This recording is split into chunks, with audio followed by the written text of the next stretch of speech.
Mandi air laut, warga Tomalehu tak kembali 4 hari. Seorang warga Tomalehu, Amalatu, Seram bagian barat, dalam kurung, SBB, Nasir Lus tak kunjung kembali ke rumah sampai sekarang.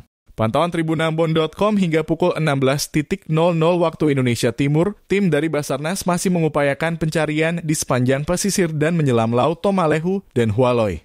Terhitung 4 hari sudah pencarian itu dilakukan tim SAR gabungan, namun belum membuahkan hasil positif. Seorang pihak keluarga Muhammad Hehanusa mengungkap Nasir Lus pergi mandi air laut setelah mencukur rambut pukul 15.30 waktu Indonesia Timur, Senin dalam kurung 24/6 lalu. Naasnya lelaki berusia kurang lebih 56 tahun itu tidak kembali dan masih dalam tahap pencarian oleh warga maupun tim SAR. Jarak pemandiannya sekitar 20 meter dari bibir pantai. Kondisi air laut saat itu tampak tenang dan tidak ada gelombang.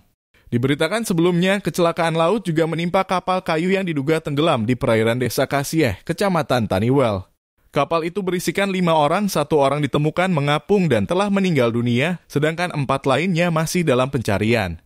Itu awalnya orangnya turun mandi, posisi mandi di air masing. Itu sekitar jarak antara kaki ombak sama pertengahan itu jarak 20 meter.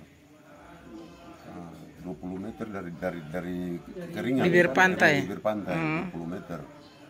Terus langsung hilang sudah itu, jalan-jalan terus sudah itu. Saat itu ombak atau gimana? Ada air tenang saja, sangat ada ombak. Ya, itu sih. Kejadian itu pas hari Sabtu sore jam 4 sore itu. Kejadian jam 4 sore.